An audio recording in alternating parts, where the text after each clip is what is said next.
தேவனுடைய வார்த்தைக்கு நேராக வந்திருக்கிறோம். இப்போ இந்த வார்த்தையில் ஒரே ஒரு வசனத்தை தான் நான் உங்களுக்கு பிரசங்கிக்க போகிறேன். ஆனால் ஒரு வசனத்துக்கு எதுக்கு இவ்வளோ வசனம் படிக்கணும் அப்படின்னா, உங்களை வசனத்தை படிக்க வைக்கணுங்கிறதுக்காகத்தான் இதை படிக்க வைக்கிறதே. வசனம் படிக்க வைக்கணும் அப்படின்றதுக்காகத்தான் சபையில் ஒரு வசனமாவது ஃபஸ்ட்டு வந்தேன், போய் சபைக்கு போய் என்னத்தை பண்ணிட்டு வந்தேன் அப்படின்னு கேட்டால் ஒரு வசனமாவது நான் ஃபஸ்ட்டு வந்தேன் அப்படின்னு சொல்லணுன்றதுக்காக தான் உங்களுக்கு இப்படிலாம் வாய்ப்பு. ஜபம் பண்ணுறதுக்கு ஜப குறிப்பு சொல்லி ஜபம் பண்ண வைக்கிறது, அது ஒரு வாய்ப்பு. பைபிள் சொல்லி வசனம் சொல்லி படிக்க வைக்கிறது, அது ஒரு வாய்ப்பு. பாடல் பாட வச்சு பாட வைக்கிறது வாய்ப்பு. இதெல்லாம் சாட்சி சொல்ல வைக்கிறது வாய்ப்பு. சபையில் நான் எதனா பண்ணேன் அப்படின்றதுக்கு ஒரு வாய்ப்பை ஏற்படுத்தி கொடுக்கறது தான் இந்த வாய்ப்பெல்லாம்.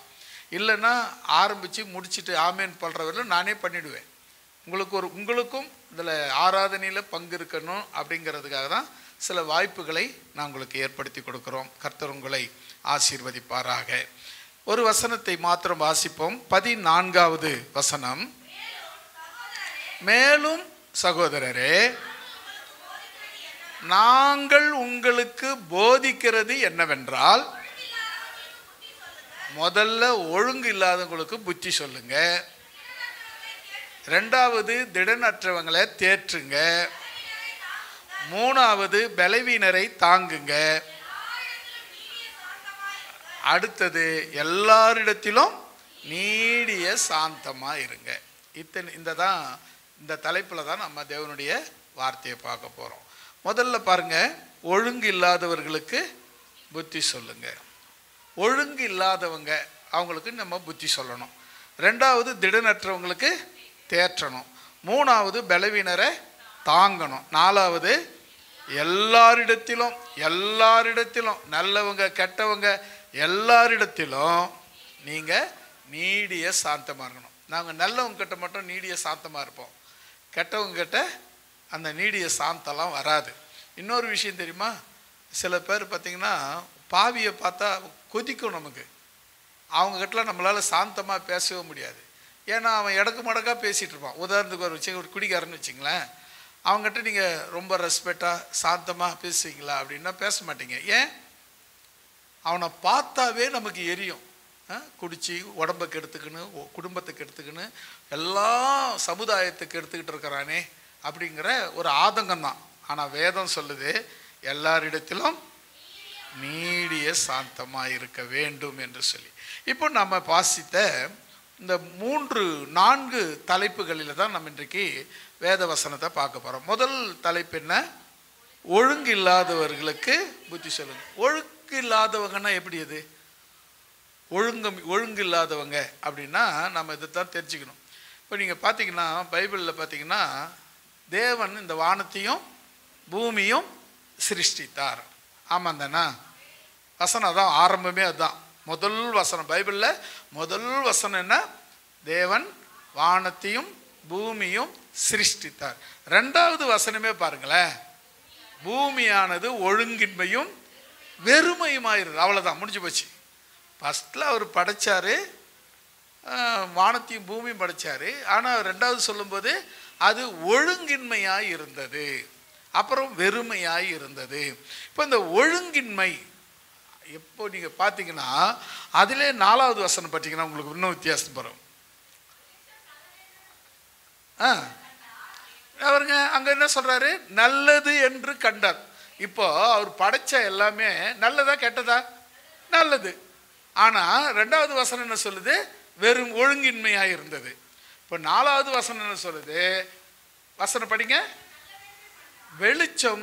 வெளிச்சத்தை படைச்சு அந்த வெளிச்சம் நல்லது அப்படின்னு கண்டார். அதுக்கப்புறம் பாருங்க 10வது வசனம் பாருங்களேன். வெட்டாந்தரையை பூமி என்றும் சேர்ந்த ஜலத்துக்கு சமுத்திரம் என்றும் பெயரிட்டார், அதையும் நல்லதுன்னு கண்டார்.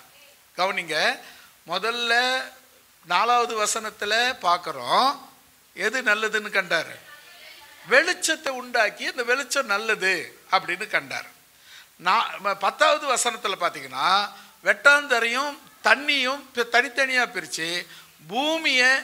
பூமியும் ஜல சமுத்திரத்தையும் தனித்தனியாக பிரித்து அதையும் நல்லது என்று கண்டார். அதுக்கப்புறம் பாருங்களேன் 18வது வசனம் 12வது வசனம்.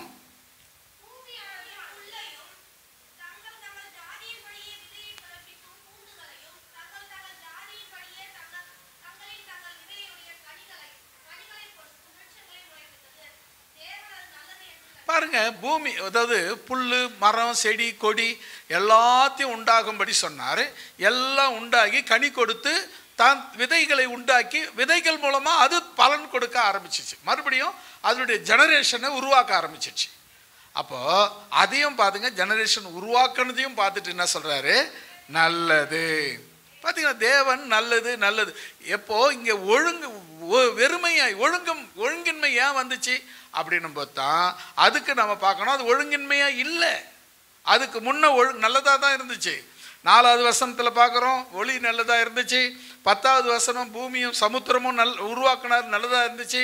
12வது வசனத்தில் பார்க்குறோம் மரம் செடி கொடிகளை உண்டாக்குனார், அதுவும் நல்லதுன்னு பார்த்தோம். அதுக்கப்புறம் பாருங்க 18வது வசனம்.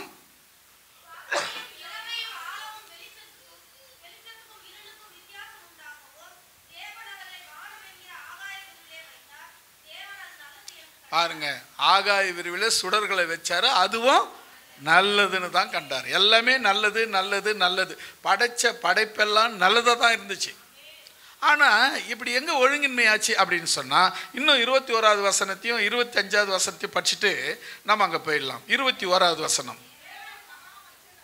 மகாமச்சங்களையும்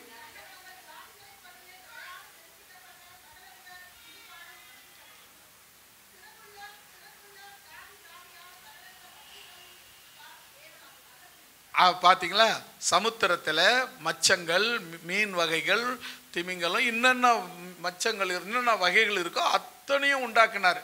அதையும் நல்லதுன்னு தான் பார்த்தார். அதுலேயும் எதுவும் அவர் கெட்டதாக தெரியல. அதுக்கப்புறம் பாருங்க 25வது வசனம். காட்டு மிருகங்கள் நாட்டு மிருகங்கள் ஊரும் பிராணிகள் அதையும் நல்லதுன்னு தான்ப்பா கண்டாரு.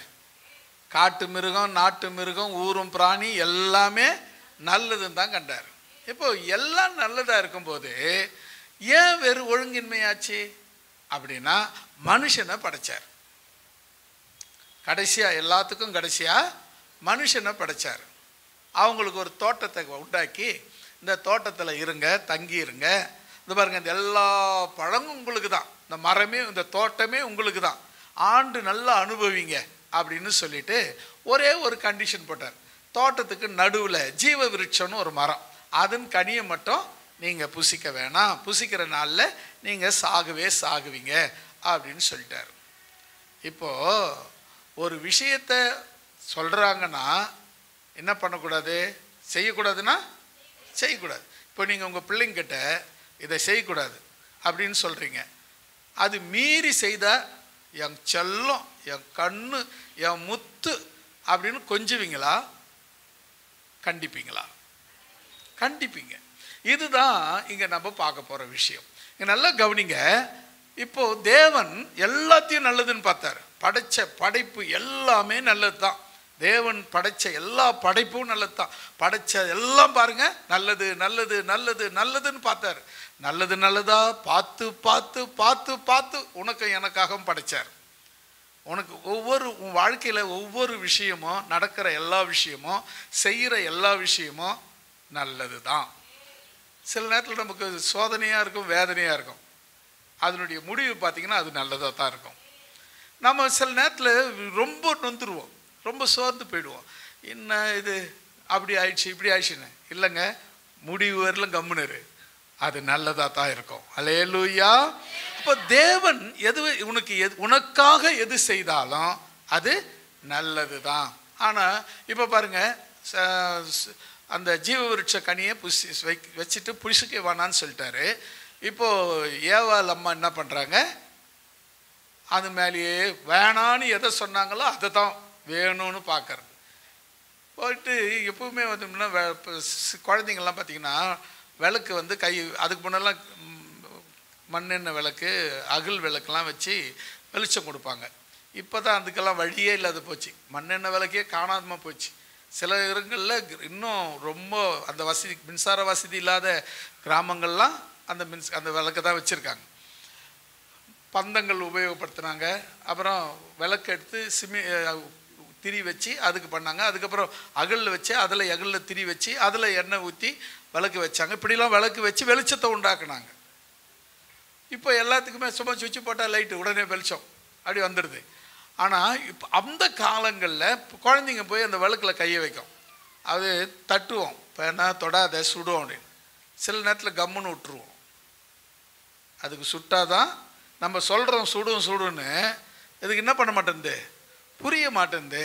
போய் ஒரு வாட்டி சூடு வாங்கின்னு கத்தனா தான் திரும்ப அந்த இடத்துல நீ எட்டுமா விட்டால் கூட குழந்தை போய் தொடாது. சில நேரத்தில் நாமளே அனுமதிப்போம் அதை. அதுபோல் தேவன் என்ன செய்தார்னா அந்த விருட்சத்தின் கனியை புசிக்க வேணான்னு சொல்லிட்டாரு. ஆனால் ஏவாள் மட்டும் அதை பார்த்தே ஆகணுன்ற எண்ணம். அப்படின்னா அது அதிசயம், அது என்ன அப்படி என்ன விசேஷம். பார்க்க ஆரம்பித்தாங்க, அங்கே போக ஆரம்பித்தாங்க. இங்கே தாங்க அவங்க ஒழுங்கின்மை கெடுறதுக்கு இன்னொருத்தர் உதவி செய்கிறார், சாத்தான். எப்போ நம்ம வாழ்க்கையில் தேவன் செய்யக்கூடாதுன்னு சொல்கிறத நம்ம நினைக்கிறோமோ அப்போவே உங்களுக்கு உதவி பண்ணுறதுக்கு ஒருத்தர் வருவார். அவர் பேர் தான் சாத்தான். அவன் வந்தான்னாவே உன் குடும்ப நாசம்தான். அவன் வந்தானே உன் ஜீவியம் நாசம்தான். அவன் வந்தானே உனக்கு அழிம்பு வந்துடுச்சின்னு அர்த்தம்தான். எப்போ உன் மனசில் தேவன் சொல்கிறத மீறியோ அப்போவே உன் வீட்டுக்கு சாத்தா வந்துட்டான், உன் உள்ளத்துக்குள்ளே சாத்தா வந்துட்டான், உனக்குள்ளே சாத்தா வந்துட்டான். அவன் வந்தான்னா எல்லாம் ஒழுக்கமானது எல்லாம் ஒழுங்கின்மையாய் மாறிவிடும். இப்போ பாருங்க, எல்லாம் நல்லது நல்லது நல்லது நல்லது நல்லதுன்னு சொன்ன ஆண்டவர் இந்த மனுஷனை படைச்ச பிறகு அவர் ரொம்ப துக்கப்பட்டார், மனஸ்தாபப்பட்டார்னு வசனம் சொல்லுது. இந்த மனுஷனை படைச்சதுக்காக மனஸ்தாபப்பட்டார்னு சொல்லப்பட்டிருக்கு. ஏன் அப்படின்னா அவன் பண்ணது அது மாதிரி, செய்ய வேணான்னா செய்யறது, போகாதன்னா போகிறது, பண்ணாதன்னா பண்ணுறது. ஏன்னா எப்போவுமே நாம் இந்த ஒழுங்கின்மையான காரியங்கள் நம்ம இடத்துல வராதபடிக்கு நம்ம ரொம்ப ஜாக்கிரதையாக இருக்கணும். மற்றவங்களுக்கும் சொல்லி கொடுக்கணும். முதல்ல நாமளே ஜாக்கிரதையாக இருக்கிறதில்ல. அங்கே போகாத நீ மற்றவங்களுக்கு சொல்லக்கூடாது. நீ என்ன பண்ணு, முதல்ல வாழ்ந்து காட்டு. அல்லேலூயா. ஒழுக்கமாய் வாழ்ந்து காட்டு. ஒழுக்கமான என்னங்க, தேவன் சொல்லுகிறபடி. அல்லேலூயா. வேற ஒரு ஒழுக்கத்தை நாங்கள் சொல்ல மாட்டேன். தேவன் சொல்லுகிறபடி வாழ்ந்தால் ஒழுக்கம், தேவன் சொல்லாதபடி வாழ்ந்தால் ஒழுங்கின்மை. அவ்வளோதான் வித்தியாசம். ஒழுங்கின்மை, ஒழுக்கமாக இருக்கிறாரு அப்படின்னா இவர் தேவன் சொல்கிறபடி வாழறாரு, இவர் ஒழுக்கமானவர். இவர் ஒழுக்கம் இல்லாதவர்னு எதை வச்சு சொல்லணும், தேவன் சொல்கிறத எதையும் கேட்கறது கிடையாது அப்படின்னா இவர் ஒழுக்கம் இல்லாதவர், ஒழுங்கில்லாதவர் அப்படின்னு நம்ம புரிஞ்சுக்கலாம். இப்போ நீங்கள் கவனிக்க வேண்டிய விஷயம் என்னன்னு சொன்னால், இந்த வசனத்தின் பாருங்க, தேவன் படைச்ச எல்லாமே நல்லதுதான். வானத்தையும் பூமியும் சிருஷ்டித்தார், நல்லது நல்லது நல்லது எல்லாம் நல்லது. ஆனால் எப்போ ஒழுங்கின்மையாச்சுன்னா மனுஷனை படைச்ச உடனே அது ஒழுங்கின்மையாச்சு. மனுஷனை படைச்சு கூட ஒழுங்கின்மை ஆகலை. அவன் தேவனுக்கு கீழ்ப்படியாத போன போது அது பிசாசு உள்ள நுழைய ஆரம்பிச்சான். பிசாசு நுழைஞ்சா அந்த வீடு, அந்த குடும்பம் அத்தனையும் நாசமாக போய்விடும். அப்போதான் ஒழுங்கின்மை உள்ளே வருகிறது. அந்த ஒழுங்கின்மை எப்போ வரும் அப்படின்னு சொன்னால், நீங்கள் எப்போ சாத்தானுக்கு இடம் கொடுக்குறீங்க. நாங்கள் எங்கெங்க இடம் கொடுத்தோம்? தேவன் சொன்னதை மீறினாவே நீங்கள் இடம் கொடுத்துட்டீங்கன்னு அர்த்தம். உடனே ஏன் நம்ம வீட்டில் இப்படி நடக்குது, ஏன் எனக்கு எப்படி நடக்குது, ஏன் எனக்கு விரோதமாக இவங்க பேசுகிறாங்க, நான் ஒன்றுமே பண்ணல, ஏன் என்ன இவங்க இப்படி திட்டுறாங்க அப்படின்னு சொன்னால் நீங்கள் என்ன பண்ணணும் தெரியுமா? உடனே திட்டுறவங்களை போய் சண்டை போடாமல் உடனே வீட்டுக்கு வாங்க, ஆண்டவர்கிட்ட முழங்கால் படியிடுங்க. ஆண்டவரே, உமக்கு பிரியம் இல்லாத எதையோ ஒன்று நான் செஞ்சிட்டேன், அந்த சாத்தான் உள்ள வர பார்க்குறான், இயேசுவின் நாமத்தில் அவனை துரத்தி விடும். அல்லேலூயா. நாம் அவங்கள கூட போய் சண்டை போடுறதை விட்டுட்டு நாம முழங்கால் படியிட்டோம்னா சாத்தான் ஓடி போவான். அல்லேலூயா. சாத்தான் ஓடி போனா உங்க வாழ்க்கையே ஒழுங்கான காரியங்களை யாராலையும் கெடுக்க முடியாது. ஒழுங்க கெடுக்கிறவனே சாத்தான் தான். அவனை உள்ள வர்றதுக்கு அனுமதி கொடுக்கறதே நீங்க தான். எப்படி அப்படின்னா, தேவனுக்கு பிரியம் இல்லாததை செய்ய நினைக்கும் பொழுது நமக்கு சாத்தானுக்கு டிக்கெட் கொடுத்துட்டு வாப்பா அப்படின்னு சொல்லி அனுமதி கொடுத்துட்டோம். அப்போ நீங்கள் என்ன செய்யணும்னா, ஒவ்வொரு நாளும் நேரமும் நிமிஷமும் எதெல்லாம் ஆண்டவருக்கு பிடிக்கும் பார்த்து செய்யுங்க. எதெல்லாம் ஆண்டவருக்கு பிடிக்காது அதை செய்யவே செய்யாதீங்க. என்ன அதனால் 1000 வருங்க, அதனால் 1000 வருங்க. வந்தா வந்துட்டு போயும்போது, வராப்டா போயும்போது ஆண்டவர் கொடுக்கறது வந்தா போதும், நீங்க ஆசீர்வாதமா இருப்பீங்க. அல்லேலூயா. நான் சொன்னதை திரும்ப சொல்றதுனால வருத்தம் இல்லை. நான் ஆரம்ப நாட்களில் ஊழியம் செய்து ஊழியம் வரும்போது ரொம்ப ரொம்ப கஷ்டம், நெருக்கம், பயங்கர நெருக்கம். வஸ்திரத்துக்கு கஷ்டம், சாப்பாட்டுக்கு கஷ்டம், தங்குற இடத்துக்கு கஷ்டம், திங்கிற சோத்துக்கு கஷ்டம், எல்லா கஷ்டம், நிறைய கஷ்டம். அதெல்லாம் விவரித்து சொல்லவே முடியாது. அவ்வளோ நெருக்கம், ஒன்றுமே கிடையாது, ஒன்றுமே இருக்காது. என் மனைவியே, நான் இதெல்லாம் கழனியாக இருந்துச்சு. நான் ஒன்றா வேலைக்கு 10 ரூபா கூலி. அப்போது நான் ஒன்றா வேலைக்கு போட்டால் 10 ரூபா கிடைக்கும். அப்போது 10 ரூபா கிடைக்கும், நான் வேலைக்கு போட்டோமா அப்படின்னு சொல்கிறாங்கன்னா எந்த அளவுக்கு கஷ்டம் இருந்திருக்கு பாருங்க. யாருக்கிட்டையும் சொன்னது கிடையாது, யாருக்கிட்டையும் போய் பகிர்ந்து கொண்டதே கிடையாது, யாருக்கிட்டையும் போய் நின்னதே கிடையாது.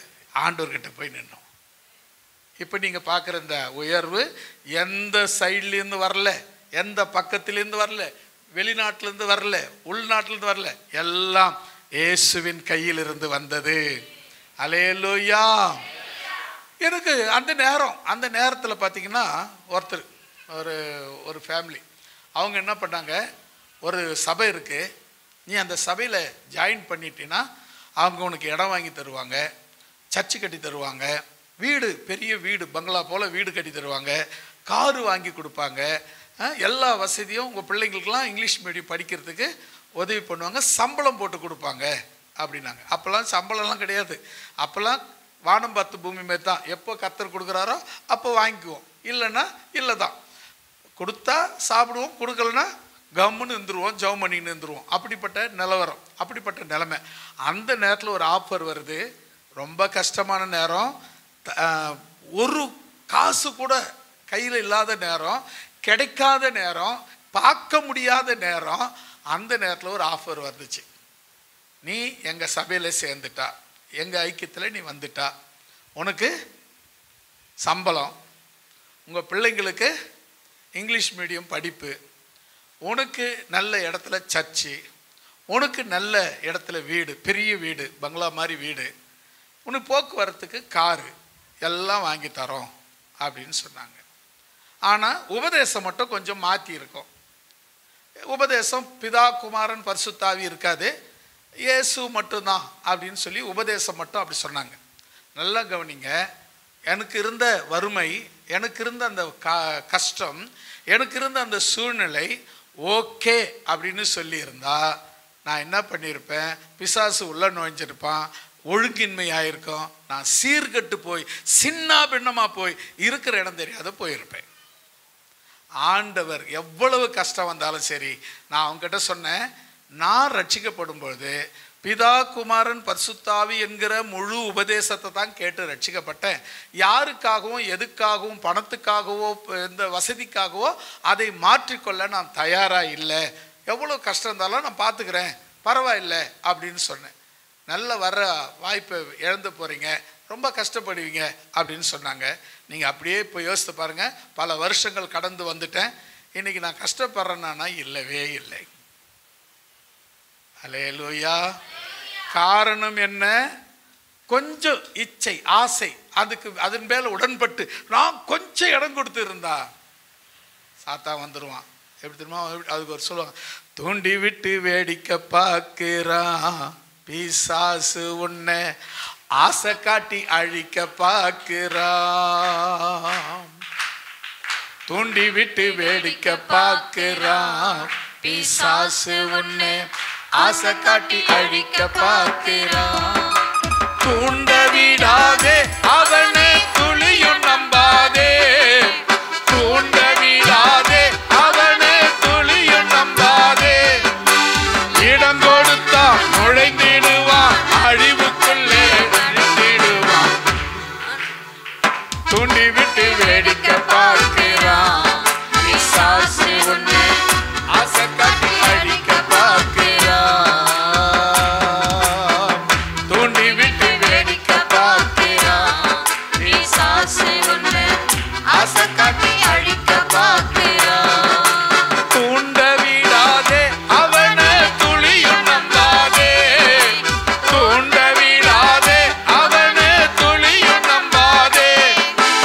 இடம் கொடுத்தா நுழைந்திடுவான், அழிவுக்குள்ளே நடத்திடுவான். தூண்டி விட்டு வேடிக்கை பார்க்கிறான். பிசாசு உன்னை ஆசை காட்டி அழிக்க பார்க்கிறான். அல்லேலூயா. இங்க ஒழுங்கின்மை எப்படிமா வந்துச்சு? எப்படியா வந்துச்சு? ஏவாள் அம்மாவுக்கு அதை பார்க்கணும்னு ஆசை. ஏவாள் அம்மாவுக்கு அதை புசிக்கணும்னு ஆசை வந்துச்சா? இடம் கொடுத்தியா? சாத்தான் உள்ள நோஞ்சானா? உன் குடும்பமே கொலநாசமாக போச்சு. யார் குடும்பம்? ஆதாம் ஏவாள் குடும்பமே கொலநாசமாக போச்சு. என்னாச்சு? தோட்டத்தை விட்டு துரத்தப்பட்டாங்க. அப்போ வெளியே வந்தாங்களா? பிள்ளைங்க 2 பேரும் ஒருத்தனுக்கு ஒருத்தர் ஆட்சி செத்து போனானா? என்ன கொலநாசம். சாத்தா மட்டும் குடும்பத்தில் வந்தான்னா ஒழுங்கின்மை கட்டாயம் வரும். நாங்கள் என்னங்க பண்ணோம்? அவன் எனக்கு விரோதமாக எழும்புறான். இவன் நாங்கள் என்னங்க பண்ணோம்? ஒன்றும் பண்ணியிருக்க மாட்டேன். சாத்தானுக்கு இடம் கொடுத்துருப்பேன். அவன் உள்ள நுழைஞ்சா எல்லாத்தையும் முடிச்சிருவான். அவன் மட்டும் உள்ள வராத பார்த்துக்குங்க. உங்கள் ஒழுக்கத்தை பார்த்துக்குங்க. ஒழுக்கமாக இருக்கணும்னா என்ன பண்ணணும்?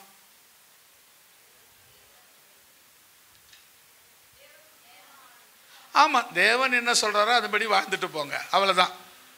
ஒழுக்க கேடுனா தேவன் சொல்கிறத செய்யாத விடுறது தான் ஒழுக்க கேடு. நீங்கள் ஒழுக்கமாக வாழறது, இத்தனை அளவு தான் சாப்பிட்றது, அளவு தண்ணி குடிக்கிறது, அளவு, இதெல்லாம் ஒழுக்கம் இல்லை. இயேசு சொல்கிறபடி வாழ்ந்தால் அது ஒழுக்கம். இயேசு சொல்கிறபடி வாழனா அது ஒழுக்க கேடு. அல்லேலூயா. இதுதான் ஒழுக்கம். நிறைய பேர் என்ன சொல்லுவான், நல்லா குளிச்சு ட்ரெஸ் பண்ணி, அதெல்லாம் ஒழுக்கம் தான். அது வேற. எது ஒழுக்கம்னா நீ இயேசுபடி சொல்கிறபடி வாழ்ந்தாவே அந்த ஒழுக்கம் சீரு எல்லாம் வந்துடும். பரிசுத்தம் வந்துடும். பரிசுத்தம் இயேசுக்கு சொல்கிறபடி வாழணும்னு நீ கட்டாயம் பரிசுத்தமாக இருக்கணும். ஆமாம் தானே? பரிசுத்தம் ஆகணும்னா எல்லாம் மாறிடும், எல்லாம் ஆட்டோமேட்டிக்காக மாறிடும். அப்போ இயேசு சொல்கிறபடி வாழாதவங்க எல்லாருமே ஒழுங்கில்லாதவர்களாக இருக்கிறார்கள். அவர்கள் ஒழுங்கு இல்லாதவர்களுக்கு நீ என்ன செய்யணும்? புத்தி சொல்லணும். அப்போ நீ புத்தி சொல்லணும். நீ என்ன பண்ணணும்? நீ ஒழுங்கா இருக்கணும். நீ ஒழுங்கா இருக்கணும்னா என்ன பண்ணணும்? தேவன் சொல்றத மட்டும் செய்யணும். அல்லேலூயா. இவ்வளவு தாங்க எளிமையான விஷயம். அழிவுக்கு ஒழுக்கம் இல்லாததுக்கு காரணம் சாத்தான். அவன் உள்ள வர்றதுக்கு நீங்க யாரு இடம் கொடுக்குறாங்களோ அவங்க குடும்பமே கொலநாசமா போயிடும். அதுல எந்த விதமான சந்தேகமும் கிடையாது. நல்லா கவனிச்சிங்க. ஆதாம் வீட்டில் சாத்தான் வந்தான். நடந்தது என்ன தெரியுமா? அந்த இருந்த சிங்கார அந்த தோட்டம், ஏதேன் தோட்டத்தை விட்டு தேவன் துரத்தி விட்டார். வெளியே தெருத்தி விட்டு வேலி வச்சிட்டார். திரும்பி உள்ள வராத அப்படிக்கு வேலி போட்டார். முதல் தேவனுடைய பிரசன்னத்தை விட்டு வெளியே போயிடுவீங்க. சாத்தா உங்களுக்குள்ள வந்தா முதல்ல நீங்க இழக்கிறது தேவனை, தேவனுடைய பிரசன்னத்தை, தேவனுடைய அன்பை, தேவனுடைய பாதுகாப்பை இழந்து விடுவீர்கள். ரெண்டாவது, குடும்பத்துக்குள்ள வந்து 2 பிள்ளைங்க ஒன்றா இருக்க முடியலங்க. ஒருத்த அடிச்சுக்கின்னு சாவறான். காரணம் அந்த சாத்தானே. அல்லேலூயா.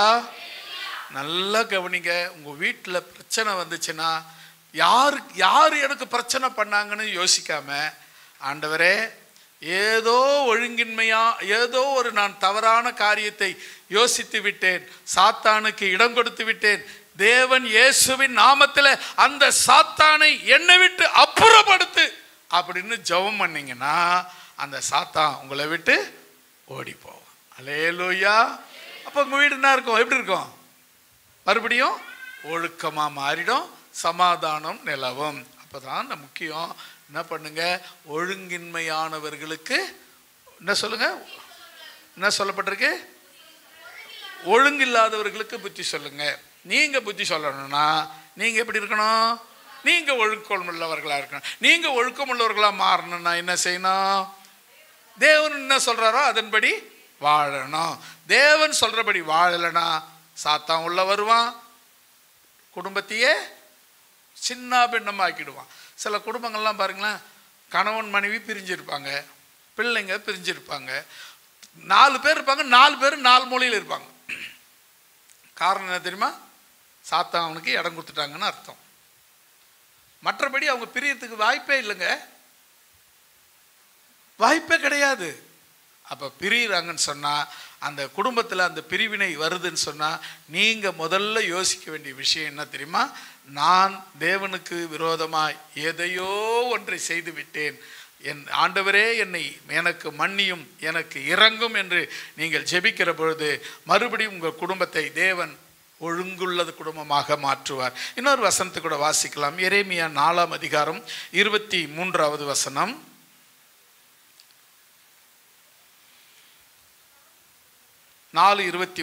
எரேமியா 4:20. பூமியை பார்த்தேன், அது ஒழுங்கின்மையும் வெறுமையுமாய் இருந்தது. வானங்களை பார்த்தேன், அவைகளுக்கு ஒளி இல்லாது இருந்தது. இப்போ ஒரு பெரிய சம்பவம். 2வது ஒழுக்கக்கேடுக்கு வர்றதுக்கு காரணம், 2வது ஒழுக்கக்கேடு வர்றதுக்கு காரணம் என்ன தெரியுமா, நிறைய பேர் விசுவாசிக்க, நிறைய பேர் முதல்ல வரும்போது பக்தியாக வருவாங்க, விசுவாசத்தில் அப்படியே ஜபத்தில் அல்லே லூயா அல்லே லூயா அப்படின்வாங்க. அப்புறம் கொஞ்ச நாள் பார்த்தோன்னா, நான் தான்பா ஏசு, என்னை கும்பிட்டா போதும் அப்படின்ற அவளுக்கு வந்துடுவாங்க. இவங்களே இயேசுவாக மாறிடுவாங்க. அப்படி நடக்கிறதெல்லாம் ஒரு மாதிரியாக நடப்பாங்க, இப்படி அல்லு தூக்கி இப்படி நடப்பாங்க, வேறு மேலே ஏறுவீங்க மாட்டி விட்ட மாதிரி, கொக்கி போட்டு மேலே மாட்டி விட்டுக்கிற மாதிரி இப்படி ஆகிடுவாங்க. அப்புறம் அவங்க மாறிடும். அப்புறம் இவங்களே இயேசு சொல்ல ஆரம்பிச்சிடுவாங்க. நிறைய பேர் இது மாதிரி சொல்லி நாசமாக போனாங்க. இதில் தேவனுக்கு பணிவிடை செய்கிற 3 பிரதான தூதர்கள் இருந்தாங்க. ஒருத்தன் பேர் காபிரியேல், மிகாவேல், லூசிபர். இவங்க 3 பேரும் பிரதான தூதர்கள். மிகாவேல் ஒழுக்கமாக இருந்துட்டான், காபிரியேலும் ஒழுக்கமாக இருந்துட்டான். லூசிபருக்குள்ள என்ன வந்துச்சுன்னா, தாமலே தேவன் ஆயிட்டா, இந்த மகிமை கணம் துதி எல்லாம் நமக்கு தானே வரும். நிறைய பேர் இப்பெல்லாம் பாஸ்டர் ஆயிடுறாங்க. அவங்க குடும்பம் ஒரே குடும்பம் ஒரு வீடு, அவங்க 4 பேர் இருக்காங்க. 4 பேருக்கு அவங்க வீட்டில் இவர் பாஸ்டரு, இவர் பாஸ்டரம்மா, இவங்க 2 பேரும் விசுவாசி, பிள்ளைங்க 2 பேரும் விசுவாசி. அவங்க ஆராதனை நடத்துகிறாங்க. வெளியே எல்லாருக்கிட்டையும் சொல்கிறாங்க, நான் ஊழியத்துக்கு வந்துட்டேன், பாஸ்டர் ஆகிட்டேன் அப்படின்றாங்க. என்ன தெரியுமா இது, அந்த லூசிபர் எப்படி சுய மகிமையை தேடனானோ அதே போல நிறைய பேர் சுய மகிமையை தேடி தேடி தேடி அழிந்து போனார்கள். அல்லேலூயா. இங்க என்ன, அந்த லூசிபருக்கு இருந்த அதே சிந்தை. அழைப்பு இருக்கா, தாராளமா செய். அழைப்பு இருந்தா ஊழியத்தை கொஞ்சம் கூட யோசிக்காம செய். அழைப்பு இருந்தது. ஆனாம் தான் இந்த ஊர்ல யாருமே தெரியாது, ஆனாமு தான் வந்தேன். ஒருத்தரும் தெரியாது, அறிமுகமானவங்க ஒருத்தரும் கிடையாது. பேச்சு துணைக்கு யாராவது போய் பேசுறதுக்கு ஒரு 5 நிமிஷம் பேசிட்டு வரலாம், யாரும் கிடையாது. டீ கடையில் போய் நின்று வேடிக்கை பார்த்துட்டு இருப்பேன். அழைப்பு மட்டும் இருந்துச்சு. இங்கே நிற்க வச்சார் ஆண்டவர். அழைப்பு அவசியம். அவங்களாம் ஊழியக்காராகிறாங்க, மரியாதை கிடைக்குது. அவங்களாம் ஊழியக்காராயிட்டாங்க, காரில் போகிறாங்க. அவங்களாம் ஊழியக்காராகிறாங்க, நல்லா இருக்கிறாங்க அப்படின்னு நினச்சி ஊழியத்துக்கு வந்தா அது ஆபத்து. அது லூசிபருடைய ஆவி. அல்லேலூயா. இங்க ஒழுங்கின்மை உண்டாகிறது. நீங்க பாத்தீங்கன்னா ஏசாயா புஸ்தகம் 14ஆம் அதிகாரம், இப்போ வாசிக்க வேணாம், குறித்து வச்சுக்கங்க. ஏசாயா 14ஆம் அதிகாரத்தில் நான் வானத்துக்கு ஏறுவேன், என் சிங்காசனத்துக்கு மேலே சிங்காசனத்தை போடுவேன் அப்படின்னு லூசிபர் நினைச்ச மாத்திரத்தில் என்ன பண்ணா, கீழே தள்ளப்பட்டான். அப்படி தள்ளும்போது ஒரு கூட்டத்தையே வளைச்சிக்கிட்டு பிடிச்சிக்கிட்டான். தூதர்கள் கூட்டத்தை. அந்த கூட்டம் தான் இன்றைக்கும் வானத்துக்கும் பூமிக்கும் நடுவில் இருந்து மக்களுக்கும் தேவனுக்கும் இருக்கிற உறவை கெடுத்து கொண்டிருக்கிறார்கள். அல்லேலூயா. கவனிங்க, இந்த வசனத்தை நான் மறுபடியும் வாசிக்கலாம். பூமியை பார்த்தேன். யார் ஆக்கினது? ஒழுங்கானதை ஒழுங்கின்மை ஆக்கினது யாரு? மனுஷன். சாத்தானுக்கு இடம் கொடுத்தா மனுஷன் பண்ண மாட்டான். அவன் எப்போ சாத்தானுக்கு உள்ள இடம் கொடுத்தாலோ அப்பவே அந்த குடும்பம் அவனே நாசமா போயிடுவான். ஏன்னா அவனுக்கு தன்னை மீறின சக்தியெல்லாம் கடவுள்னு நினைக்கிறவன், தன்னுடைய எண்ணத்துக்கு அப்பாற்பட்ட எல்லாமே கடவுள்னு நினைக்கிறவன். ஆனா இவனுக்கு கெடுதல் யாருக்கு மூலமா வந்ததுன்னா, இவன் ஆசை மூலமா, எண்ணத்தின் மூலமா பிசாசு உள்ள நுழைஞ்சு உள்ள பூந்து எல்லாத்தையும் கெடுத்துட்டான். பிசாசு தான் அதுக்கு எல்லாம் காரணம், மனுஷன் கிடையாது. மனுஷன் மேல தேவன் வருத்தப்பட்டதுக்கு காரணம் பிசாசுக்கு இடம் கொடுத்ததுனால தான். பிசாசுக்கு இடம் கொடுக்காம இருந்திருந்தா தேவன் மனுஷன் மேல என்ன பண்ணிருக்க மாட்டாரு? வருத்தப்பட்டுவே இருக்க மாட்டாரு. அவனை உண்டாக்குறதுனால மனஸ்தாபப்படுகிறேன்னு சொல்லியே இருக்க மாட்டார். காரணம் அவன் சாத்தானுக்கு இடம் கொடுத்தான். இப்போ இந்த லூசிபர் பார்த்தீங்களா என்ன பண்ணாரு? தேவனுக்கு சமமாக தன்னை உயர்த்த. நிறைய பேர் இருக்காங்க, விசுவாசிங்க கூட நிறைய பேர் இருக்காங்க, ஊழியக்காரர். அந்த விசுவாசிங்களே சில பேர் அவங்க வீட்டில் மட்டும் உட்காந்துன்னு ஜெபம் பண்ணிக்கின்னு நான் தான் பாஸ்டர். இது என்னன்னா இந்த லூசிபருடைய ஆவி அவங்களுக்குள்ள கிரியை செய்கிறது. ஏன்னா தேவனுக்கு இணையாக அந்த மரியாதை கிடைக்குது. ஊழியக்காரன் சொன்னா மரியாதை கிடைக்குது, ஊழியக்காரன் சொன்னா காணிக்கை கிடைக்குது. ஊழியக்காரன் சொன்னா, நான் இதுவரையிலும் காணிக்கைக்காக யார் வீட்டுக்கும் போனதே கிடையாதுங்க. காணிக்கைக்காக போனது கிடையாது. ஆனால் கொடுத்ததை நான் வேணான்னு சொல்லுவேன். ஆனால் சொல்லி கட்டாயப்படுத்துறாங்கன்னா வாங்கிக்குவேன். காணிக்கைக்காக மட்டும் போனதே கிடையாது. போனால் இங்கே காணிக்கை கிடைக்கும் அப்படின்னு சொல்லி போனதே கிடையாது. ஒரு முறை நடந்த உண்மையான சம்பவம். சென்னைக்கு போயிட்டேன், திரும்பி வர்றதுக்கு பஸ் பேர் கிடையாது. அப்போல்லாம் ஒரு பெரிய காசு கிடையாது, 10 ரூபாய் தான். அங்கேருந்து சென்னையிலேருந்து இங்கே வரணும்னா 10 ரூபாய். அப்போ நான் இருக்கிற இடத்துலேருந்து அந்த இடத்துக்கு வரேன்னா இது 2 ரூபாயோ 3 ரூபாய் தான் சில்லறை. 1 ரூபாயோ 50 பைசாவோ 1 ரூபாயோ சில்லறை இருந்தால் பஸ் ஸ்டாண்டுக்கு வந்துடலாம். பஸ் ஸ்டாண்ட்லேருந்து இங்கே வரணும், இவ்வளோதான். 1 ரூபாய் 2 ரூபாய், மொத்தத்தில் 12 ரூபாய் விஷயந்தான். பஸ் பேரே கிடையாது. இப்போது நான் யோசித்தேன், இங்கே இருந்து இந்த 2 ரூபாய் பஸ் பேர் தூரத்தை நடந்தே போயிடலாம் அப்படின்னு நடக்க ஆரம்பிச்சிட்டேன். அங்கே போய் என்ன பண்ணலாம், உங்கள் வீட்டுக்கு வர்றதுக்கு என்ன பண்ணலாம் அப்படின்னா பஸ்ஸில் கடன் சொல்லலான்னு முடிவு பண்ணிட்டேன். கடன் சொன்ன ஒத்துக்குவானா? சார் ரோட்டில் தான் வீடு, நீங்கள் என்ன பண்ணுங்கள் அது ரோட்லேயே நிறுத்துருங்க, நான் ஓடி போய் எடுத்துகிட்டு வந்து கொடுத்துட்றேன்னு சொல்லி அது மாதிரி சொன்னால் ஒத்துக்குவாங்க. டிரைவர் கண்டக்டர்லாம், அந்த கண்டக்டர் ஒத்துக்குவாங்க. ஏன்னா மூஞ்ச பார்ப்பாங்க, திட்டு மூஞ்ச அதை ஒத்துக்க மாட்டாங்க, நல்ல மூஞ்ச அதை ஒத்துக்குவாங்க. சரின்னு சொல்லிட்டு அந்த ஐடியாவில் நான் வந்துட்டேன், கிளம்பிட்டேன். இப்போ வர்ற வழியில் ஒரு விசுவாசி விஷ் பண்ணி சோத்திரம் பண்ணி, ஐயா இங்கே என்ன ஐயா பண்ணுறீங்க? உங்கள் ஒரு வீட்டுக்கு ஜெபம் பண்ணுறதுக்கு வந்தேன், ஜெபம் பண்ணிட்டு கிளம்புறேன் அப்படின்னு. நான் அவங்ககிட்ட சொல்லியிருக்கலாம், இது மாதிரி விஷயம் காசு இல்லாத நடந்து போய்ங்கிறேன்னு. ஏன் நடந்து போகிறீங்க அப்படின்னா, சில கொஞ்சம் கொஞ்சம் வாக்கிங் மாதிரி நடக்கலான்னு நடக்கிறேன் அப்படின்னு சொன்னேன். அப்புறம் என்ன பண்ணாங்க, எங்கள் வீட்டில் ஜெபம் பண்ணிட்டு போங்கய்யா அப்படின்னாங்க. போன உடனே சரி ஜெபம் பண்ணோம். 20 ரூபா, அப்போல்லாம் அது பெரிய துட்டுங்க, காணிக்கை கொடுத்தாங்க. இப்போ நான் நினச்சது அங்கேருந்து நடந்து வந்து 10 ரூபாய் கடன் சொல்லிட்டு ஊருக்கு வரலான்னு நினச்சிருந்தேன். வழியை தேவன் பாருங்க, நீ உண்மையாக இருந்தா உன் பயணத்தை அவர் சந்திப்பார். அல்லேலூயா. காசை தேடி நீ போனா அது உன்னை விட்டு போயிடும். நீ கர்த்தரை தேடி போனினா காசு உன்னை தேடி வரும். அல்லேலூயா. ஊழியத்தில் நிறைய பேர் ஊழியத்தில் பணத்துக்காகவும் மரியாதைக்காகவும் பேர் பெருமைக்காகவும் ஊழியத்துக்கு வராங்க. நிறைய பேர் ரிட்டையர்டு ஆயிட்ட பிறகு அவங்க ஒரு இடத்துல அவங்க அந்த இதில் இருந்துட்டு கெத்தாக இருந்துட்டுருவாங்க.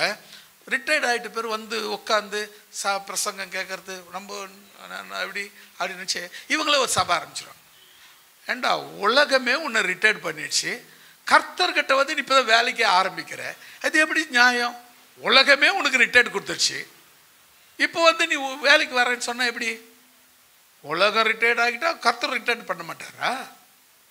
இது மாதிரி காரணம் சுயமகிமை, செல்பிஸ்,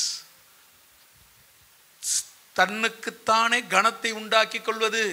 தேவனுக்கு கிடைக்கிற கணம் எனக்கு உண்டாகணும், மற்றவர்கள் கிடைக்கிற மரியாதை எனக்கு கிடைக்கணும் அப்படின்னு போறதுனால ரெண்டாவது நாசமோசங்கள் உருவாகிறது. பூமியை பார்த்தேன், அது ஒழுங்கின்மையும் வெறுமையுமாய் இருந்தது. முடிஞ்சுதா? அடுத்தது பாருங்க, வானத்தை பார்த்தேன், அவைகளுக்கு ஒளி இல்லாதது. இந்த ஒளியை உண்டாக்குனது யாரு? தேவன். நல்லதுன்னு பார்த்தாரா? ஆமா பார்த்தாரு. ஆனா இங்க என்ன இருக்கு? இருள் இருக்கு. எப்படி இருள் வந்துச்சுன்னா, அங்க ஒளியா இருந்த லூசிபர் கீழே தள்ளப்பட்ட போது அந்த இடம் இருள் அடைந்து விட்டது. அல்லேலூயா. அருமையான தேவனுடைய பிள்ளைகளே, நீங்கள் அழைத்த அழைப்பை எந்த சூழ்நிலையும் மாறவே மாறாதீங்க. மாறனா பூமி இருளடைந்தது போல, ஒழுங்கின்மையானது போல நீங்கள் வசிக்கிற இடமும் இருளடைந்து போய்விடும். ஆகினால் ஒழுங்கின்மையான காரியங்களை செய்ய வேண்டாம். அப்படின்னா ஒழுங்கின்மையான காரியம் இங்கே என்ன சொல்லப்பட்டிருக்கிறது? முதல் நம்ம பார்த்தோம், என்ன ஒழுங்கின்மையான ஒழுங்கான காரியம் என்று தேவன் சொல்லுகிறத அப்படியே கேட்கறது. ஒழுங்கின்மையான காரியம் அவர் சொல்றதை கேட்காதது தான் ஒழுங்கின்மையான காரியம். இங்க கவனிங்க, இந்த வசனத்துல எது ஒழுங்கான காரியம்? தேவனுடைய மகிமையை தேடுறது. எது ஒழுங்கின்மையான காரியம்? தேவனுக்கு கொடுக்க வேண்டிய மகிமையை தான் தேடுறது, சுய மகிமையை தேடுறது, தற்பெருமையை தேடுறது, தன் பற்றி பெருமையா பேச. யாருன்னா ஒருத்தனா, ஒரு சகோதரி, ஒரு பிரதர், பாஸ்டர் என்னை பற்றி பெருமையா பேசணும், அப்படித்தான் சபைக்கு போவேன் அப்படின்னு நினைச்சாங்கன்னா அவங்களுக்குள்ள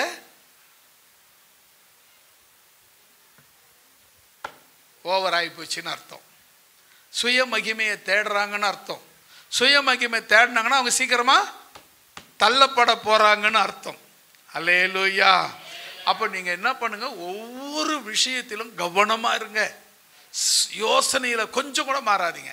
எப்போ தேவனுக்கு கொடுக்க வேண்டியது தேவனுக்கு செலுத்துங்க. சொன்னார்ல, ராயனுக்கு வரி கொடுக்கலாமா வேணாமா அப்படின்னு கேட்குறாங்க.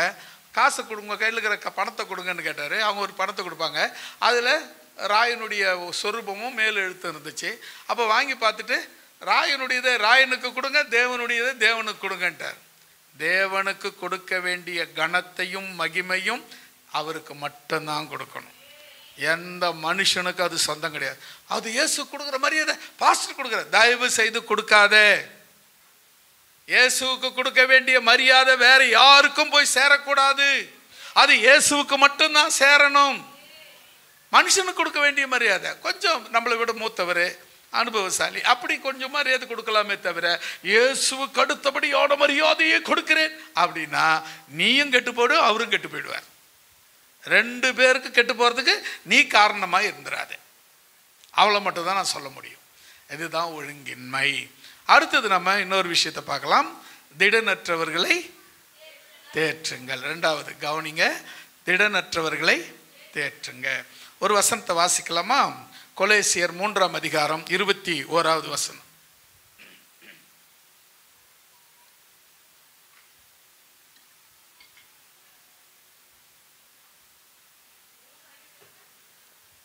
கொலேசியர் 3:21.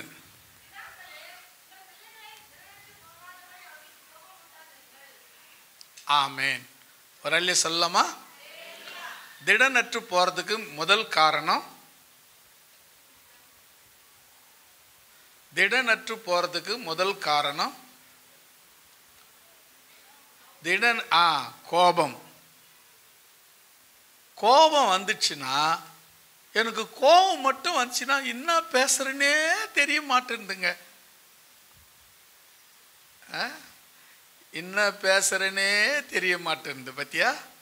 அதுதாங்க அந்த கோபத்தினுடைய மூர்க்கம். வசனம் சொல்லுது, கோபம் வந்தாலும் பாவம் செய்யக்கூடாதுன்னு. கோபம் வரும், வராதெல்லாம் இருக்காது. எனக்கு கோபமே வராதுங்க, அதெல்லாம் சும்மா. நான் பாஸ்டர் அப்படியே ஒரு சாந்த சொரூபி, அதெல்லாம் ஒன்றும் கிடையாது. வீட்டுக்குள்ளே வந்து கேட்டு பாருங்க, பாஸ்டருக்கு கோபம் வருமா வராதுன்னு. சின்ன சின்ன விஷயத்துக்கு கூட கோபம் வரும். என்ன விஷயம்னா நாம் என்ன கவனிக்க வேண்டும்னா, கோபம் வரும், வராதெல்லாம் இருக்காது. அந்த கோபம் உன் தலைக்கு உன்னுக்கு மேலே மிஞ்சக்கூடாது, உன்னை மீறி போகக்கூடாது, உன்னை ஓவர்டேக் பண்ணக்கூடாது, உன்னை கெடுக்கக்கூடாது. அவ்வளோதான்.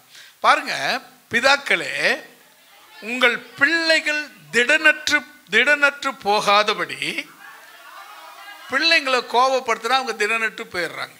அவங்கள திடப்படுத்தணும்னா அவங்கள என்ன பண்ண, கோபப்படுத்தக்கூடாது. கோபம் வந்துச்சுன்னா அவங்க அப்படியே ஒரு விஷயம் என்னதுன்னா, இப்போ இங்கே குழந்தைங்க இருக்குது, குழந்தைங்கள வளர்க்குறீங்கல்ல, குழந்தைங்க நீங்கள் கோபமாக நீங்கள் பாருங்கள், அன்பாக நடத்தி பாருங்களேன்.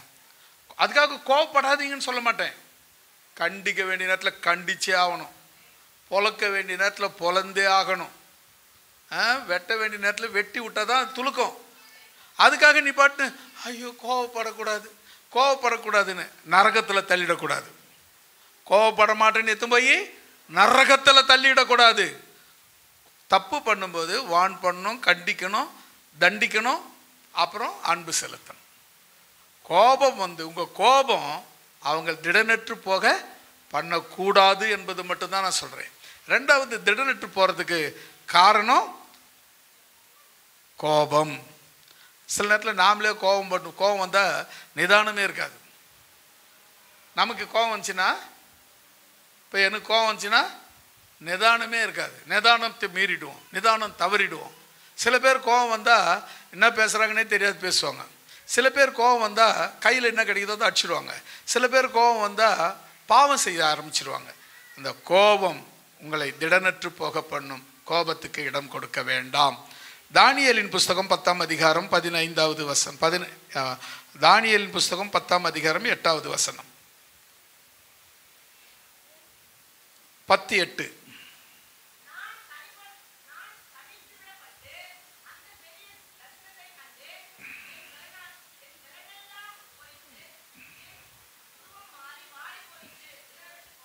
இரண்டாவது, எப்போ நம்ம திடனற்று போவோன்னா, தேவனை முகமுகமாய் காணும் பொழுது. தேவனை முகமுகமாய் காணும் பொழுது. இந்த திடனற்று போகிறதுக்கும் நிறைய வித்தியாசம் இருக்குது. இந்த கோபத்தினால் திடனற்று போகிறதுனால அழிவு ஏற்படும். இந்த திடனற்று போகிறதுனால தேவனுடைய பிரசன்னம் கிடைக்கும். அதனால் இந்த வசனம் இருக்குதுன்றது தான் எடுத்து சொன்னேன். திடனற்று போகிறதுக்கான வழி என்னன்னா, திடனற்று போக செய்தது, இப்போ தானியேலை திடனற்று போக செய்தது தேவனுடைய தரிசனம். அது பார்த்தோன்னே அவருடைய எல்லாம் சொல்ல பாருங்க, பெரிய தரிசனத்தை கண்டேன், என் பலனெல்லாம் போயிட்டு, என் உருவம் மாறி வாடி போயிட்டு, நான் திடனற்று போனேன் அப்படின்னு சொல்றார். இது வேற, இந்த திடன் வேற. ஆனால் நமக்கு வரக்கூடிய திடனற்று போகக்கூடிய இன்னொரு விஷயம் அது கோபம். அந்த கோபத்தினால நீங்களோ உங்கள் பிள்ளைகளோ திடனற்று போக கூடாது. நீங்கள் ரொம்ப ஜாக்கிரதையாக இருக்க வேண்டும். இன்னொரு வசனத்தை கூட வாசிக்கலாம். 2 நாளாகமும் 13ஆம் அதிகாரம் 7வது வசனம். நேரமின்மையால் வேகமாய் கடந்து போகிறேன். 2 நாளாகமும் 13:7. பேலியாளின் மக்களாகிய வீணர் அவனோடு கூடி சாலமோனின் குமாரனாகிய ரெகெபெயாம் அவர்களை எதிர்க்க கூடாமல் வால வயதும் திடனற்ற மனதுமாய் இருக்கையில் அவனுக்கு விரோதமாய் தங்களை பலப்படுத்தி கொண்டார்கள். அடுத்தது நீங்க பாருங்க, இது இருக்கக்கூடாத ஒரு காரியம். பேலியாளின் மக்கள் வீணர்களாக, வீணர் மக்களாகிய வீணர் அவர்களோடு கூடிக்கொண்டு, அதாவது இங்கே சொல்லப்படுது பேலியாளின் மக்கள், பிசாசின் பிள்ளைகள். அவங்க ரெண்டாவது யாரு? வீணர், வீணா போனவங்கன்னு சொல்றாங்கல்ல, அவங்க தான். அந்த வீணா போறதுக்கு காரணமே அவங்க யார் தெரியுமா? பேலியாளின் மக்கள், பிசாசு பிள்ளைகள். அவங்க வீணா போவாங்க. அவங்கள கூட கூடுறவங்களும் அவங்கள போலவே வீணா போவாங்க. அவர் என் ஃப்ரெண்டுங்க, திக்கஸ் ஃப்ரெண்டுங்க அப்படின்னு சொல்றாருன்னா இவரும் வீணா போனவர் தான். அந்த பேலியாளின் மக்களாகிய வீணரோடு நான் ஃப்ரெண்டு, அவர் என் ஃப்ரெண்டுன்னு நீ சொன்னீன்னா நீயும் வீணா போனவன், வீணா போனவ தான். அல்லேலூயா. ஏன் தெரியுமா? அவங்க யாரு? பேலியாளின் மக்கள், வீணா போனவங்க. அவங்களோடு கூட உனக்கு ஒட்டும் உறவோ நட்போ எந்த விதமான சிநேகமோ இருக்கக்கூடாது.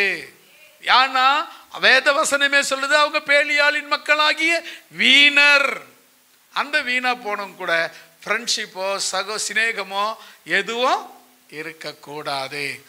முதல்ல பார்த்தோம், என்ன என்ன திடனற்று போக செய்யும்? கோபம். ரெண்டாவது பார்த்தோம், அந்த வசனத்தை விட்டுடுங்க, தானியேல் விட்டுருங்க. ரெண்டாவது பார்க்குறோம், பேலியாளின் மக்களாகிய வீணரோடு கூட ஃப்ரெண்ட்ஷிப் வச்சுக்கிட்டா நீங்கள் திடனற்று போவீங்க. ஓகேவா? மூன்றாவது இன்னொரு வசனத்தை கூட வாசிக்கலாம்.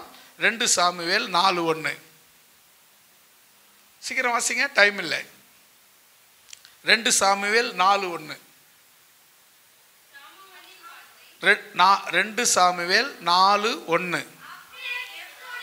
அப்னேர் எப்ரோனிலே செத்து போனதை சவுலின் குமாரன் கேட்டபொழுது அவன் கைகள் திடனற்று போயிட்டு இஸ்ரவேல் எல்லோரும் கலங்கினார்கள். இப்போ மூணாவது கவனிங்க, என்ன விஷயம்னா, நமக்கு ஆதரவா இருக்கிறாங்க பாருங்க, ஆதரவா இருக்கிறவங்க செத்து போகும்பொழுது, நம்மளை விட்டு போகும்போது, அவங்கள நம்ம இழக்கும்போது என்ன நேரிடுகிறது? நாம் திடனற்று போகிறோம். முதல்ல எதனால் திடனற்று போகிறோம்? கோபத்தினாலே திடனற்று போகிறோம். இரண்டாவது, பேலியாளின் மக்களாகிய வீணரோடு கூட நம்ம கூடும் பொழுது திடனற்று போகிறோம். மூன்றாவது, நமக்கு ஆதரவாக இருக்கிறவர்கள் நம்மை விட்டு போனாலோ இறந்து போனாலோ நாம் திடனற்றவர்களாய் போய்விடுகிறோம். என்னாகமம் 32:9. சீக்கிரம் படிங்க. என்னாகமம் 32:9.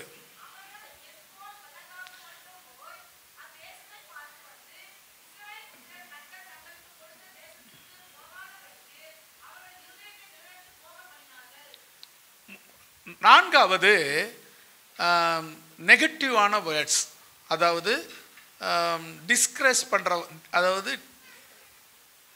என்னது, அதாவது விசுவாச குன்றி போக செய்கிற வார்த்தைகள்.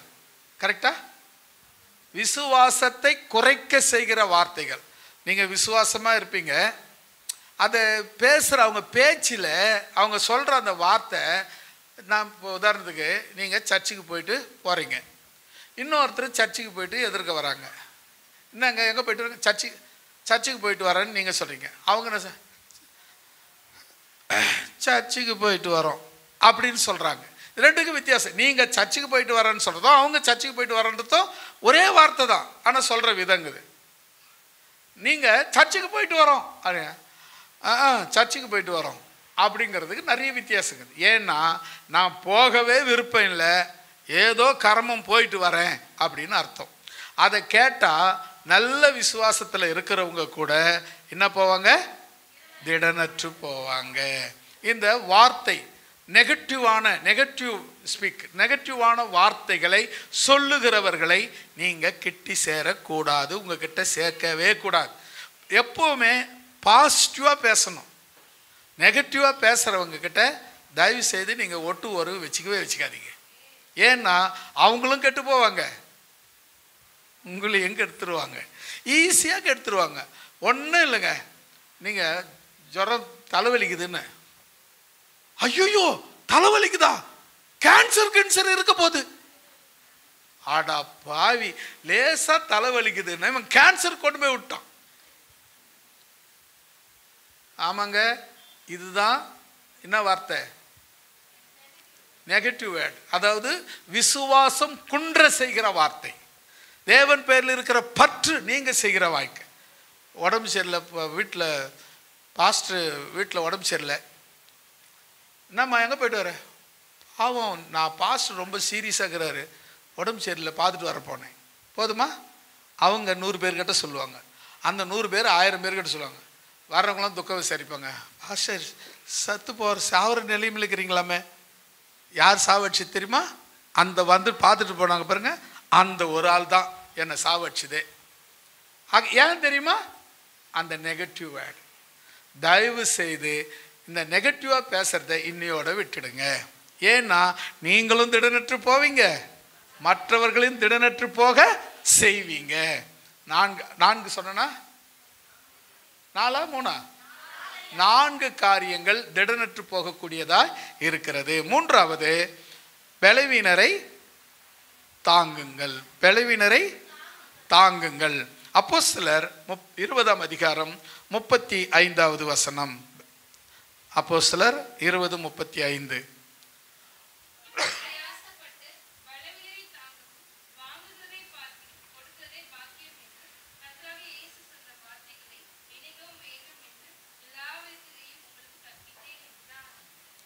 மறுபடியும் படிக்கலாமா? பிரயாசப்பட்டு பலவீனரை தாங்கவும் வாங்குகிறதை பார்க்கிலும் கொடுக்கிறதே பாக்கியம் என்று கர்த்தராகிய இயேசு சொன்ன வார்த்தைகளை நினைக்கவும் வேண்டுமென்று எல்லா விதத்திலையும் உங்களுக்கு காண்பிக்கும். இப்போ கவனிங்க, 3வது விஷயம் பலவீனரை தாங்கிறது. எப்படிங்க தாங்கிறது? தோல் மேல் தூக்கி வச்சுக்கலாமா? இல்லைங்க, அவங்களுக்கு தேவை நிறைய இருக்குது, லட்சம் தேவைகள் இருக்குது. அதெல்லாம் நம்மளால் சந்திக்க முடியாது. ஒரு ரூபா தேவை உங்களால் சந்திக்க முடியுமா? நிச்சயமாக முடியும்.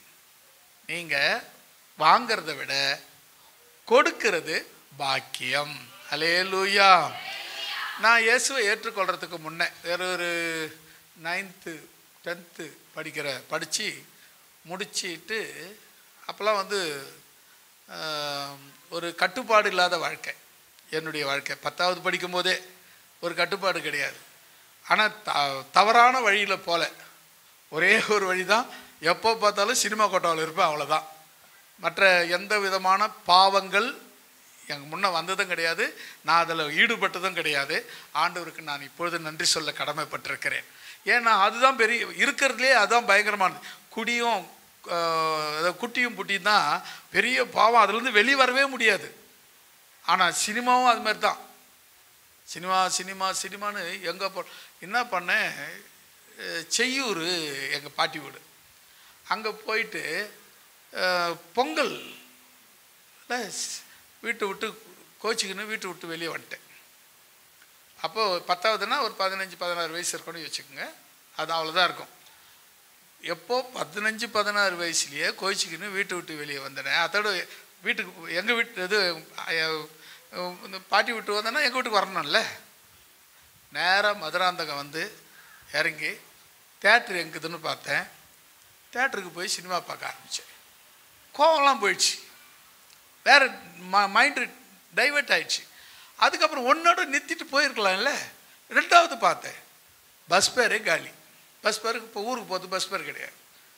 அப்படி இப்படிமா பஸ் பேர் ஒரு அங்கே ஒரு சூதாட்டம் விளையாடினாங்க, அதை உருட்டுவாங்க பாரு கட்டை, அதில் போய் அந்த மிச்சம் இருந்த காசை வச்சேன், அது பஸ் பேர் கொடுத்துடுச்சு. ஏதோ அந்த நேரத்தில் கர்த்தர் எனக்கு தெரிஞ்சுக்கிட்டதுனால காப்பாற்றினாரா என்னான்னு எனக்கு தெரியல. அந்த பஸ் பேர் கிடச்சிது. பஸ்ஸில் ஏறி உட்காந்துக்கணும், பசியும் பட்டினியுமா கொலை பசியாக இருக்கிறேன். ஒரு நாள் ஃபுல்லாக சாப்பிடாம சினிமா பார்த்துக்கிறேன், ஒரு பகல் ஒரு நைட்டு சுத்தமாக சாப்பிடவே இல்லை. அப்போது நான் 10th முடிச்சிருக்கிற டைம், பசியை பயங்கர பசி. பஸ்ஸில் ஏறி உக்காந்தேன், உத்தரமேரூருக்கு போகிறதுக்கு பஸ் ஏறி உட்காந்தேன். ஒருத்தர் ஒரு வயசானவர் என்னை உத்து பார்த்துக்கிட்டு இருந்தார். என்னடா அந்த கிழமை என்னையே பார்க்குறான் அப்படின்ற மாதிரி மனசில் தோணுச்சு. தம்பி எங்கப்பா போகிறேன்னாரு. உத்தரமேரூர் போகிறேன். டக்குன்னு 2 4 50 காசு எடுத்து கையில் கொடுத்து, இதை வச்சுக்கோ. வேணாம் என்ன, இது இல்லைப்பா உனக்கு இல்லை, பொங்கல் மரியாதை அப்படின்னு கொடுத்தாரு. உண்மையிலேயே சொல்கிறேங்க, அந்த 50 பைசா அப்போ உயிர் கொடுத்துச்சு எனக்கு. என்ன தெரியுமா, வந்து உத்திரமேரில் இறங்கின உடனே ஹோட்டல் போய் ஃபுல்லாக சாப்பிட்டேன். 50 பைசாவுக்கு சாப்பிட்டேன். ஆமாங்க, அப்போ 50 பைசா சாப்பிட்டு மிச்சமே இருந்துச்சு. 50 பைசாவுக்கு சாப்பிட்டு மிச்சம் இருந்தது. நான் 10th படிக்கும்போது. இப்போ நீ 50 பைசாவுக்கு ஒரு சாக்லேட் கூட வாங்க முடியாது. அந்த காலகட்டத்தில் கவனிங்க, அந்த உதவி என்னை பலப்படுத்தினது. அல்லேலூயா. என் பலவீனத்தை தாங்கினது. அதுபோல் நீங்கள் பலவீனரை பார்த்தீங்கன்னா என்ன பண்ணுங்க, இவங்களத எரியத்தில் ஒரு பழமை சொல்லுங்களேன், எரியத்தில் பிடுங்கிறது மிச்சம்னு. எரியுது, கொஞ்சம் பிடிக்கின்னு போயிடலாமா அப்படின்னு பார்க்காம, இந்த யோபு பார்த்தீங்கன்னா உங்களுக்கு தெரியும், யோபு எல்லாத்தையும் இழந்துட்டார். எல்லாம் ஒன்றுமே கிடையாது. ஆடு மாடு 3000 ஆடு, 7000 ஆடு, 3000 ஒட்டகம், 500 கழுதை, 500 ஏறு மாடு, 10 பிள்ளைங்க எல்லாத்தையும் இழந்துட்டார். கடைசி நேரத்தில் அவங்கள பார்க்க வந்த எல்லாரும் ஒரு பணத்தை கொடுத்தாங்க. அந்த பலவீன நேரத்தில் அது அவனை தேற்றினது. அருமையான தேவனுடைய பிள்ளைகளை, வாங்கிறத பார்க்கலாம் மற்றவர்களுக்கு கொடுக்கிறது மற்ற அவங்க பலவீனத்தை தாங்கக்கூடியதாக இருக்கிறது. 1 கொரிந்தியர் 9ஆம் அதிகாரம் 22வது வசனத்தை படிங்க. 9:22. 1 கொரிந்தியர் 9:22. பலவீனரை ஆதாயப்படுத்திக் கொள்ளும்படிக்கு பலவீனருக்கு பலவீனனை போல் ஆனேன். எப்படி ஆகிலும் சிலரை ரட்சிக்கும்படிக்கு நான் எல்லோருக்கும் எல்லாம் ஆனேன். அல்லேலூயா. இப்போ நீங்கள் பார்த்தீங்கன்னா, இப்போ உதாரணத்துக்கு ஒரு சாவு வீட்டுக்கு போகிறீங்க. நல்ல அப்படியே பயங்கரமாக பட்டு உடை உடுத்திக்கின்னு, கைத்து போகிறா நகையை எடுத்து மாட்டிக்கின்னு, இருக்கிற எல்லா நகையும் அப்படியே உடிச்சு போட்டு வாசனை கீசனை போட்டுக்கின்னு அப்படியே போய் பந்தாவாக இறங்குறீங்க. எப்படி இருக்கும்? அவங்க கையில் என்ன கிடைச்சாலும் அதெல்லாம் அடிக்கலான்னு தோணும் அவங்களுக்கு.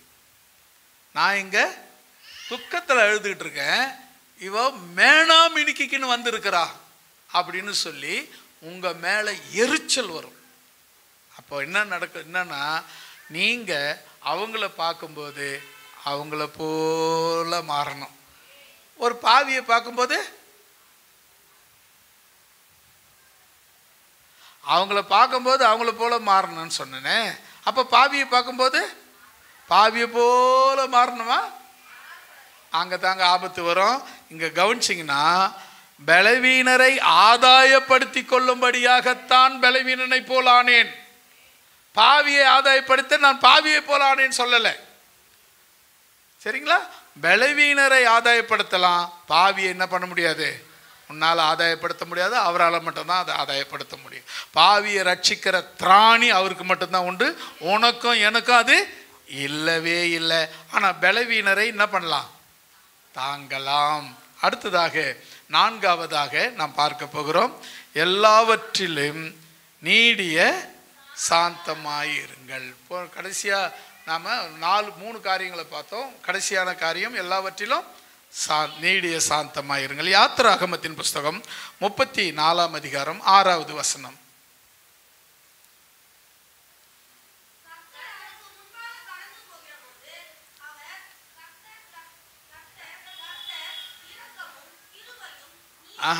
அப்படி இல்லை.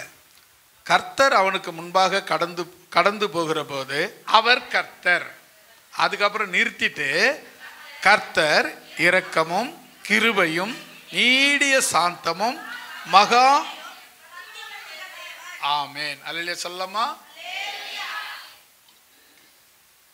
மறுபடியும் அதே வசனத்தை திரும்ப படிங்க.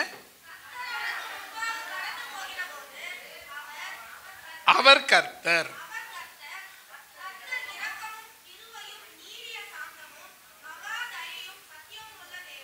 ஆமேன். அல்லேலூயா சொல்லமா? நீங்க எப்படி இருக்கணும்? எல்லாரிடத்திலும். அப்ப எப்படி இருக்கணும்? அப்போ எப்படி இருக்கணும்? அப்போ எப்படி இருக்கணும்? அதுதானுங்க எங்களுக்கு தெரியல. தெரிஞ்சா இருப்போமே அப்படின்ற மாதிரி. ஒன்றும் இல்லைங்க, இயேசுவை போல் இருப்போம். ஓகேவா பதில்? இயேசுவை போல் இருப்போம். ஆமேன். இயேசு, இப்போ இயேசு பற்றி தான் சொல்கிறது. அவர் கர்த்தர். அவர் தாங்க கர்த்தர். இயேசு தான் கர்த்தர். அவர் எப்படிப்பட்டவரா? கர்த்தர், இரக்கம், கிருபை, நீடிய சாந்தம், மகா தயவுள்ள, சத்தியமுள்ள தேவன். இப்போ நீங்கள் இயேசுவை போல மாற்றிங்கன்னா அந்த நீடிய பொறுமை, நீடிய தயவு உங்ககிட்டயே வந்துடும். அல்லேலூயா. ஒருத்தர் அழகாக சொன்னான், இயேசுவை போல மாற எனக்கு ஆசை. சொல்லு, ஆசை ஆசை ஆசை. அது சினிமா பாட்டு மெட்டில் இருக்கும். ஆனால் அந்த பாட்டில் இருக்கிற கருத்தை பார்த்தீங்கன்னா, நான் யாரை போல மாற ஆசை? இயேசுவை போல மாற ஆசை. அந்த பாட்டு அப்படியே சினிமா பாட்டில் அதை பாடினாவே சினிமா பாட்டு பாடுற மாதிரி இருக்கும். அதனால் அதை பாடலை நான். ஏன்னா சில பாடல்லாம் பார்த்தீங்கன்னா அது அப்படியே காப்பி பண்ணி பேஸ்ட் பண்ணுற மாதிரி பண்ணிடுறாங்க. அதனால் சில பாடல்லாம் நம்ம பாடுறது கிடையாது. அது பார்த்தா நம்ம பாடுனா அந்த மற்றவங்கள எண்ணம் பக்தியை வரணும். அது எடுத்து போய் இந்த பாட்டு இல்லை அப்படின்னு சொன்னாங்கன்னா அங்கே இடத்துல பக்தி வராது, சினிமா தான் ஞாபகத்துக்கு வரும். அதனால சில பேர் எழுதுகிற அந்த பாடலை நம்ம பாடுறது கிடையாது. சரி கவனிங்க, இங்கே என்ன பண்ணப்படுது? நீங்கள் என்னவா மாறினா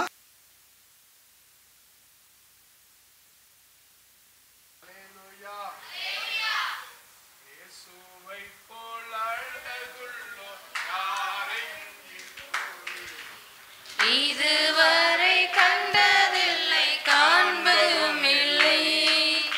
இயேசுவை போல் அழகுள்ளோர் யாரையும் இப்புவி இதுவரை கண்டதில்லை, காண்பதும் இல்லை. பூரண அழகுள்ளவர் பூவில் எந்த வாழ்க்கை நீரே போதும், வேறு வேண்டாம் எந்த நண்பர் இயேசுவே.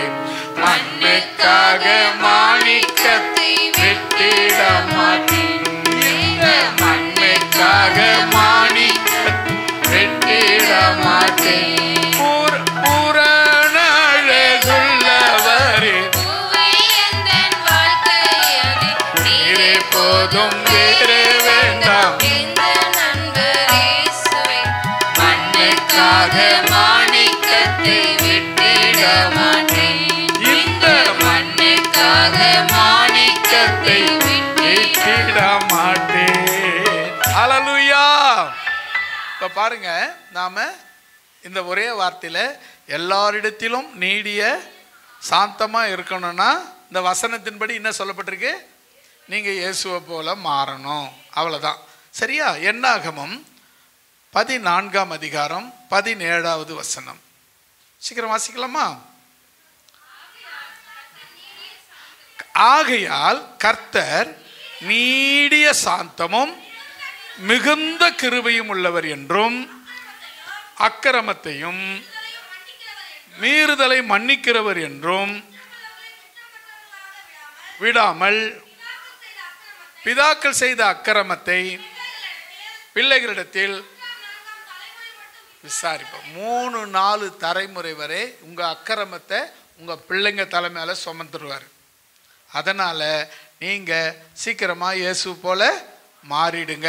சங்கீதம் 10:103-8 சீக்கிரம் படிங்க. இன்றைக்கி நமக்கு திருவிருந்து ஆராதனை இருக்கிறது. சாப்பாடு வந்துடுச்சு, அதனால தான் கொஞ்சம் அப்படியே வந்தேன். கர்த்தர் எப்படிப்பட்டவரா? உருக்கமும் இரக்கமும் நீடிய சாந்தமும் மிகுந்த கிருபையும் உள்ளவர். நீதிமொழிகள் 14:29 நீடிய சாந்தம் உள்ளவன் மகா புத்திமான், முற்கோபியோ புத்தியினத்தை விளங்க பண்ணுகிறான். நீதிமொழிகள் 16:32 பலவானை பார்க்கிலும் நீடிய சாந்தம் உள்ளவன் உத்தமன். ரோமர் 2ஆம் அதிகாரம் 4வது வசனம்.